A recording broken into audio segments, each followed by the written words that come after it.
오늘 우리에게 주시는 하나님 말씀은 여호수아 1장 1절에서 9절까지 말씀입니다. 구약성경 319페이지입니다. 여호와의 종 모세가 죽은 후에 여호와께서 모세의 수종자 눈의 아들 여호수아에게 말씀하여 이르시되 내 종 모세가 죽었으니 이제 너는 이 모든 백성과 더불어 일어나 이 요단을 건너 내가 그들 곧 이스라엘 자손에게 주는 그 땅으로 가라. 내가 모세에게 말한 바와 같이 너희 발바닥으로 밟는 곳은 모두 내가 너희에게 주었노니 곧 광야와 이 레베논에서부터 큰 강, 곧 유브라데 강까지 해 족속의 온 땅과 또 해지는 쪽 대해까지 너희 영토가 되리라. 내 평생에 너를 능히 대적할 자가 없으리니 내가 모세와 함께 있었던 것 같이 너와 함께 있을 것임이니라. 내가 너를 떠나지 아니하며 버리지 아니하리니 강하고 담대하라. 너는 내가 그들의 조상에게 맹세하여 그들에게 주리라. 한 땅을 이 백성에게 차지하게 하리라. 오직 강하고 극히 담대하여 나의 종 모세가 내게 명령한 그 율법을 다 지켜 행하고 우로나 좌로나 치우치지 말라. 그리하면 어디로 가든지 형통하리니 이 율법책을 내 입에서 떠나지 말게 하며 주야로 그것을 묵상하여 그 안에 기록된 대로 다 지켜 행하라. 그리하면 내 길이 평탄하게 될 것이며 내가 형통하리라. 내가 네게 명령한 것이 아니냐. 강하고 담대하라. 두려워하지 말며 놀라지 말라. 내가 어디로 가든지 내 하나님 여호와가 너와 함께 하느니라 하시니라.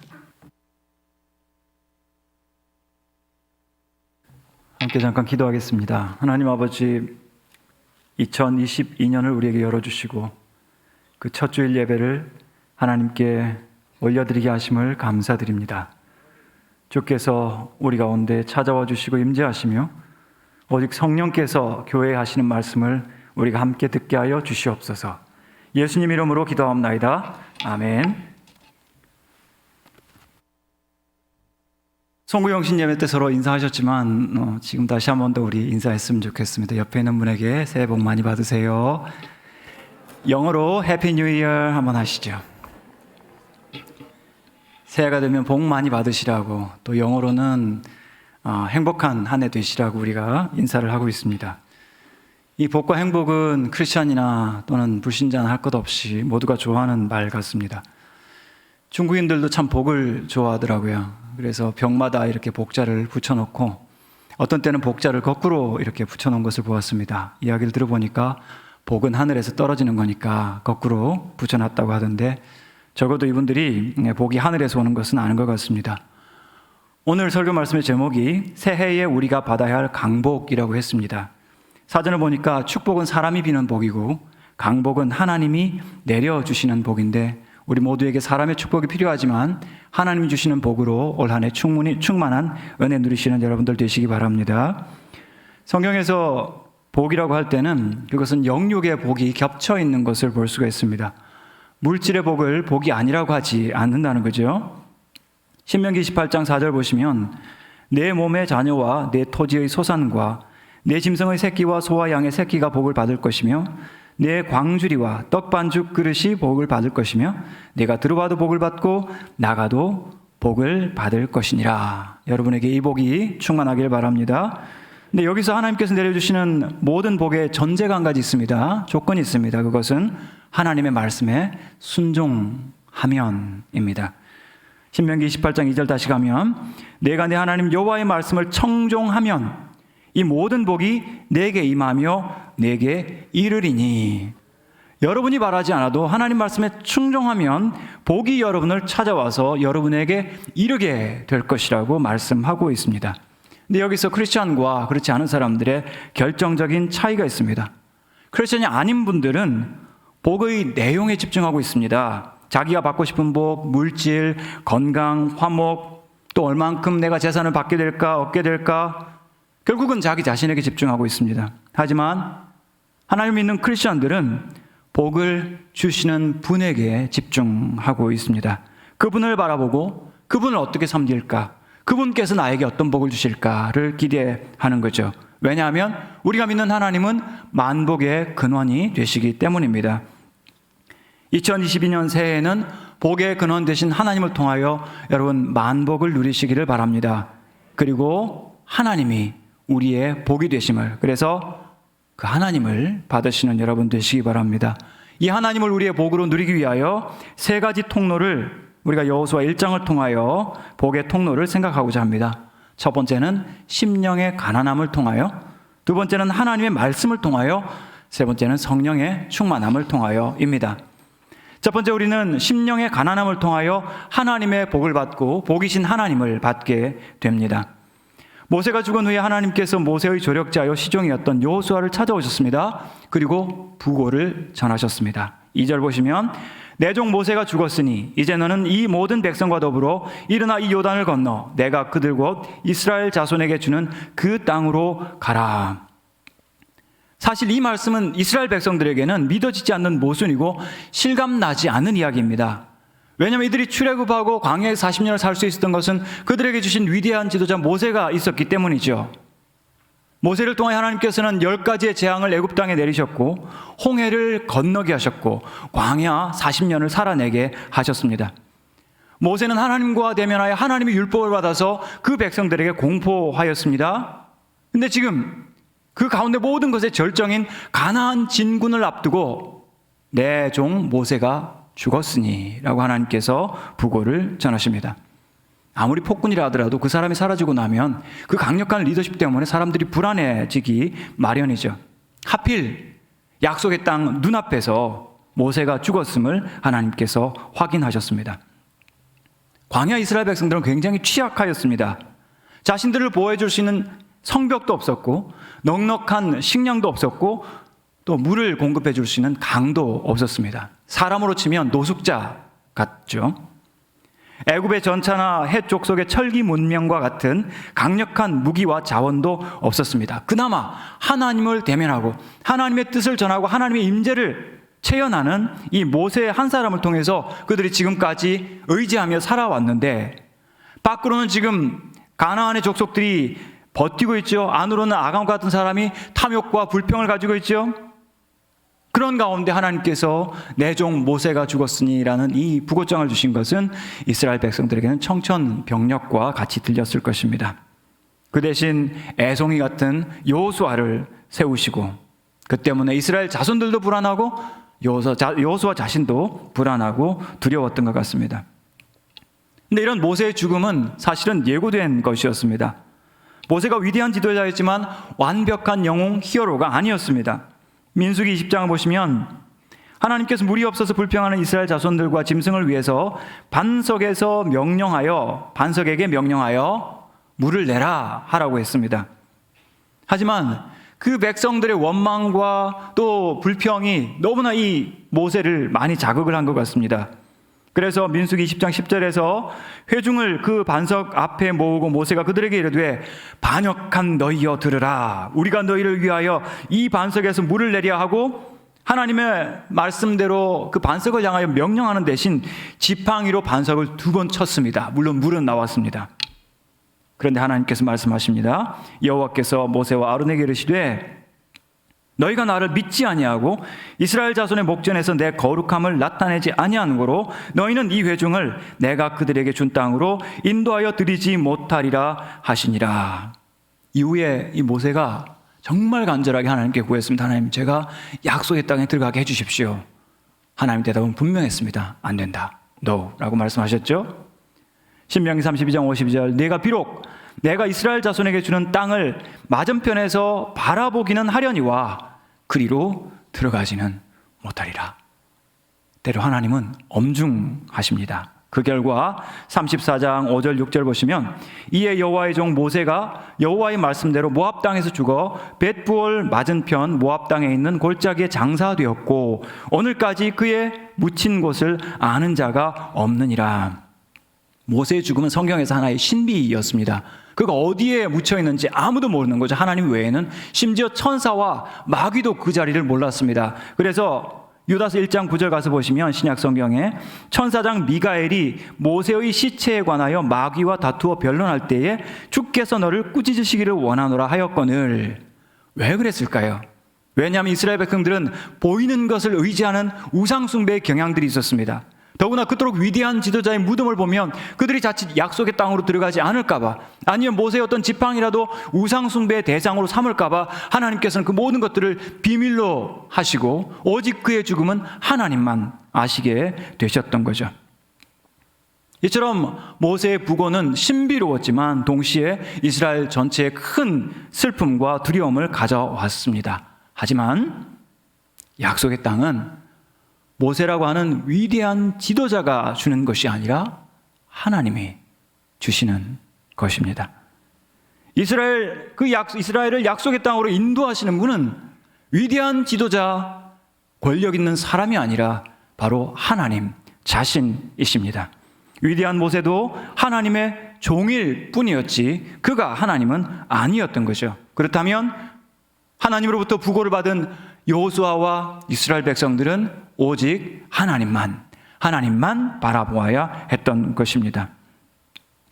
세월이 갈수록, 그리고 우리가 인생을 조금 더 알아갈수록 우리는 인생의 삶과 죽음에 대하여, 불확실한 미래에 대하여 더 큰 두려움을 갖게 됩니다. 그럴수록 사람들은 목소리가 더 커집니다. 웃음소리도 더 커집니다. 그러면서 자신의 두려움을 이렇게 감추고 가장하고 연기하는 데 있어서 정말 스타급 배우처럼 연기를 잘 합니다. 하지만 우리는 우리 자신을 잘 알고 있습니다. 우리 자신이 얼마나 취약하고 나약하고 허약한지. 때로 하나님께서는 우리가 생각할 때 모세처럼 이 사람 없으면 안 되는데, 이런 자원 반드시 있어야 하는데, 이런 것들을 하나님께서는 거두어 가십니다. 더구나 이 가나안 진군의 아주 중요한 출발점에서 그들로 하여금 모세를 데려가시고 상실과 두려움을 대면하게 하셨죠. 마음의 두려움과 심령의 가난함을 허락하셨습니다. 왜요? 하나님만 바라보도록. 예수님께서는 그런 마음의 상태를 가리켜서 심령이 가난하다고 말씀하셨습니다. 그리고 그 자체가 복이라고 말씀하셨습니다. 마태복음 5장 3절, 심령이 가난한 자는 복이 있나니 천국이 그들의 것임이요. 가난을 좋아하는 사람이 없습니다. 가난은 그 자체가 비참하고 불편하고 굴욕적입니다. 불행감과 불편감과 수치심을 느끼게 되죠. 그런 것을 보고 사람들은 운이 없다, 실패했다, 비참하다 이렇게 조롱하기도 합니다. 하지만 예수님께서 말씀하시는 심령의 가난이 복이 되는 이유는, 그것이 복인 이유는 그 가난함이 주는 절박감 때문입니다. 그래서 그 절박감 가운데 가난을 해결해 줄 수 있는 전능하신 만물의 주인 하나님을 주목하게 될 때 우리 심령의 가난함은 우리에게 복이 됩니다. 그것이 우리를 천국으로 안내할 수 있기 때문이죠. 우리 시대의 많은 사람들은 스스로 자기 존재를 만족스러워하면서 나는 도덕적으로 너무나 충분하고 나는 양심적으로 만족하고 있고 내 삶은 떳떳하다고 이야기를 합니다. 심령의 가난 같은 것은 실패자들의 유산이라고 이야기합니다. 결국 그들은 하나님과 거리가 먼 사람들입니다.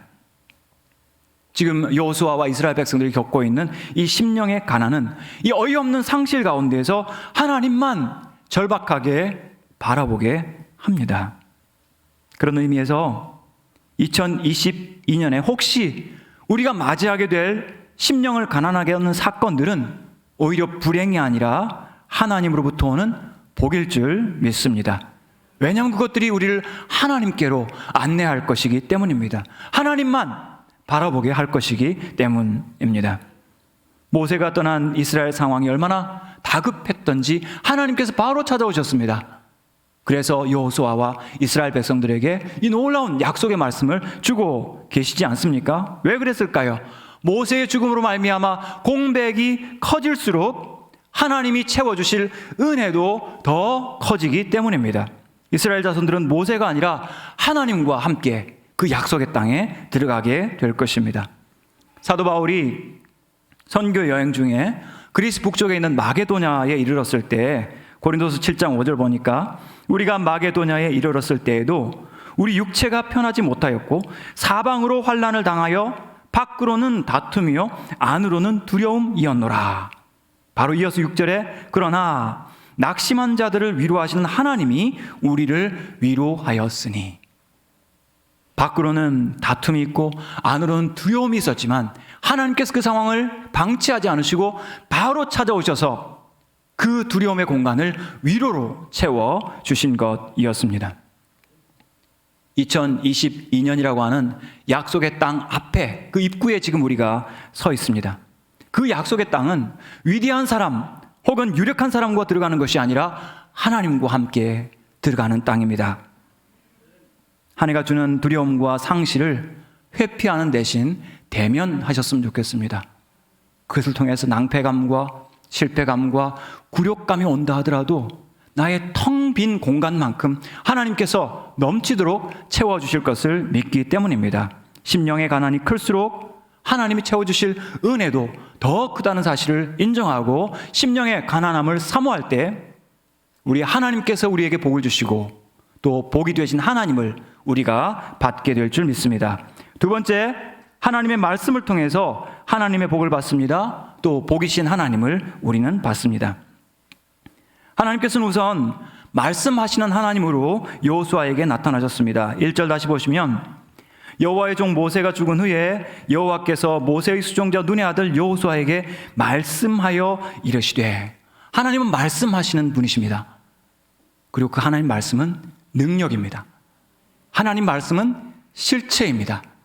태초에 하나님이 천지를 창조하실 때 말씀하신 그 모든 말씀이 바로 실체가 되었습니다. 아무것도 없는 것에서 만져지는 모든 물체와 우주가 창조되었던 것입니다. 그 말씀의 능력이 하나님께서 5절 말씀에서 내 평생에 너를 능히 대적할 자가 없으리니 내가 모세와 함께 있었던 것 같이 너와 함께 있을 것임이니라. 내가 너를 떠나지 아니하며 버리지 아니하리니. 모세는 떠났지만 하나님은 여호수아와 이스라엘과 함께 하시겠다고 약속하고 계십니다. 하나님께서 말씀하신 대로 그와 함께 계시면 여호수아를 평생에 능히 대적할 자가 없을 것이라고 말씀하십니다. 모세의 능력과 모든 리더십의 근원이 하나님이었었는데 여호수아, 사람은 다르지만 동일한 능력의 근원인 하나님께서 그와 함께 계시기 때문에 이스라엘 백성들은 약속의 땅에 들어갈 수 있게 되었습니다. 하나님께서 내가 너를 떠나지 아니하고 버리지 아니하리라고 말씀하십니다. 특히 이 말씀, 여호수아에게 주시는 이 약속의 말씀이 다시 등장하는 것이 히브리서 말씀입니다. 히브리서에서 특별히 우리의 재정과 관련해서, 우리의 돈과 관련해서 하나님께서 이 말씀을 다시 사용하고 계시는데요. 히브리서 13장 5절 말씀을 우리 함께 같이 읽도록 하겠습니다. 시작. 돈을 사랑하지 말고 있는 바를 족한 줄로 알라. 그가 친히 말씀하시기를 결코 너희를 버리지 아니하고 너희를 떠나지 아니하리라 하셨느니라. 전능하신 하나님께서는 저와 여러분의 재정적인 모든 궁핍과 어려움들을 정확하게 아시는 분이십니다. 돈이 좋은 것이기도 하지만 돈은 때로 두려움의 대상이 되기도 합니다. 그것이 없을 때 우리는 굉장한 결핍감을 느끼죠. 하나님 너무나 잘 아십니다. 그렇기 때문에 하나님께서는 이중부정을 통해서 우리에게 견고한 약속을 해주시는데 내가 결코 너희를 버리지 아니하고 생략되었지만 결코 너희를 떠나지 아니하리라. 적어도 돈 문제에 있어서, 재정 문제에 있어서 돈에 대한 우리의 필요가 크지만 여러분, 돈을 바라보는 대신 우리에게 모든 것을 공급해 주실 수 있는 전능하신 하나님을 바라보시는 여러분 되시기 바랍니다. 하나님 결코 여러분을 떠나지 않고 여러분을 버리지 않으실 것이기 때문입니다. 하나님은 여호수아에게 반복적으로 강력하게 격려의 말씀을 해주십니다. 6절 강하고 담대하라. 7절 오직 강하고 극히 담대하여라고 말씀하고 있죠. 하나님께서 거듭 이렇게 다짐하시고 말씀하시는 이유는 신학자들이 말하기는 아마도 이 여호수아가 아주 지금 힘들고 고통스러운 상태에 있거나 아니면 그 성격 자체가 매우 소심할 것이다, 이렇게 이야기를 합니다. 우리의 감정이 때로 소심해질 때가 있지 않습니까?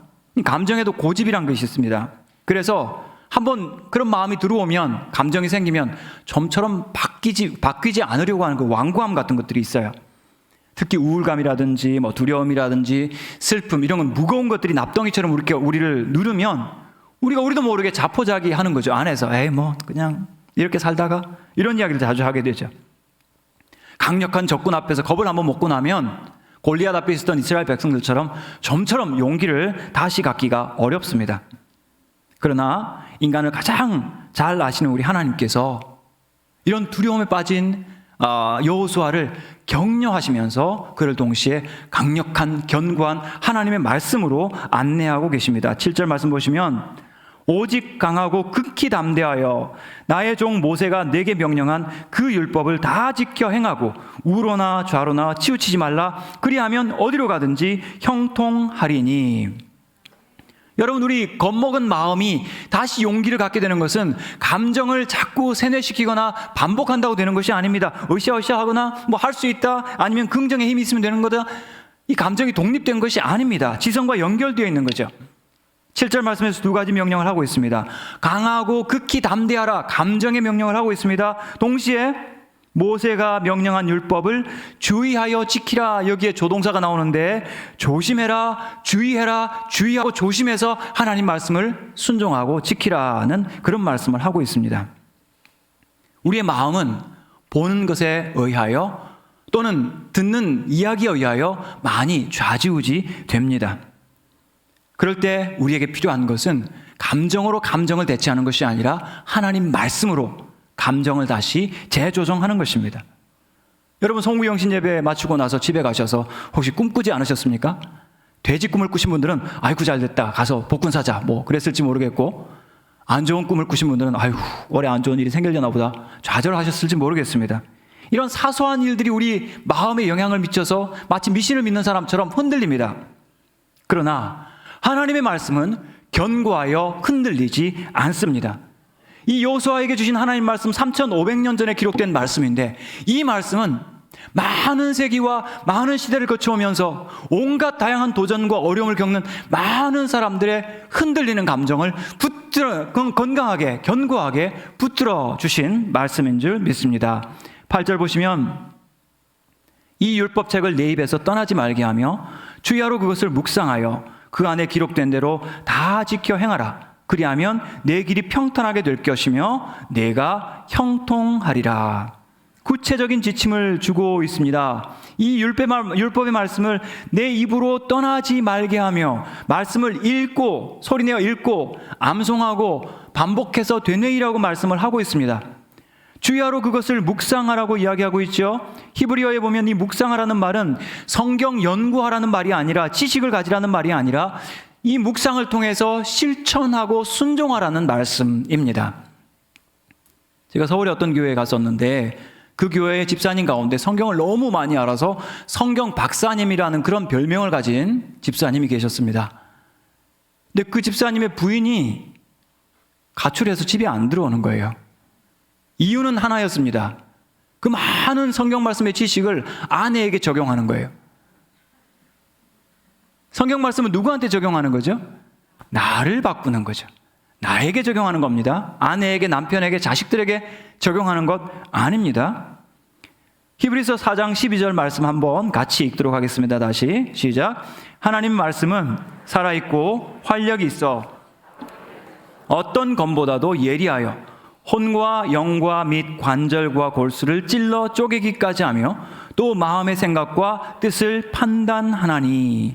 하나님의 말씀은 성령께서 감동하신 말씀으로서 좌우의 날선 어떤 검보다 예리해서 그 말씀을 열기만 하면 그 말씀이 우리에게 상처를 입히고 우리를 새롭게 조성해 간다고 하는 것입니다.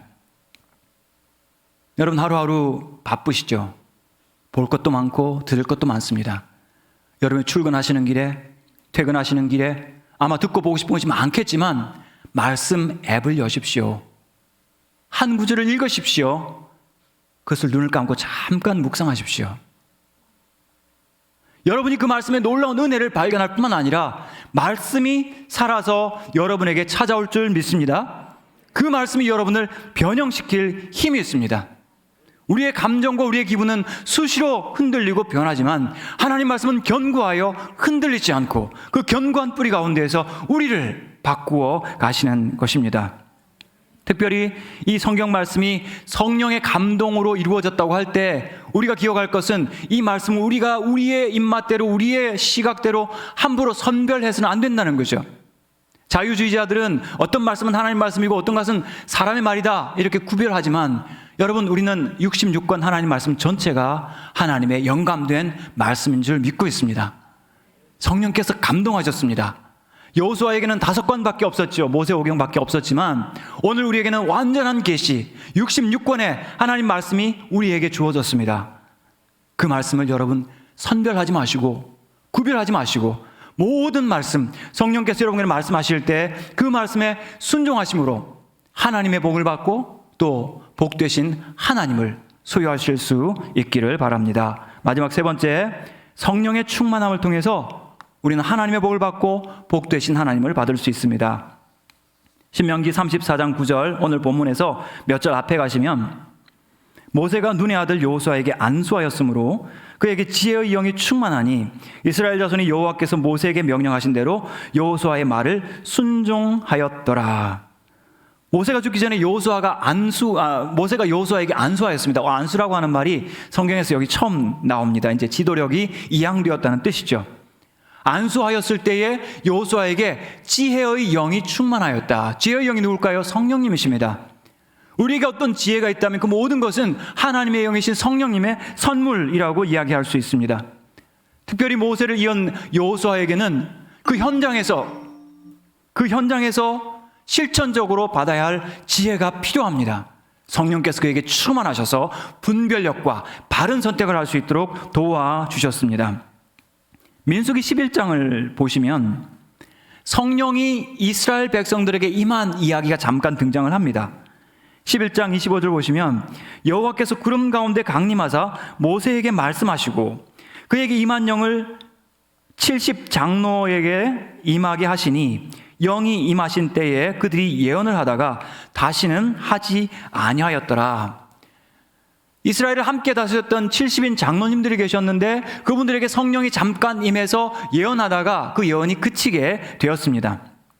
그런데 그때 장막에 가지 않았던 엘닷과 메닷이라고 하는 두 사람에게도 영이 임해서 사람들이 거주하던 그 진영에서 예언을 하니까 여호수아가 모세에게 이렇게 간청을 합니다. 내 주 모세여 그들을 말리소서. 그때 모세가 아주 중요한 말을 합니다. 민수기 11장 29절 우리 또 같이 읽도록 하겠습니다. 모세가 그에게 이르되 내가 나를 두고 시기하느냐? 여호와께서 그의 영을 그의 모든 백성에게 주사 다 선지자가 되게 하시기를 원하노라. 아멘.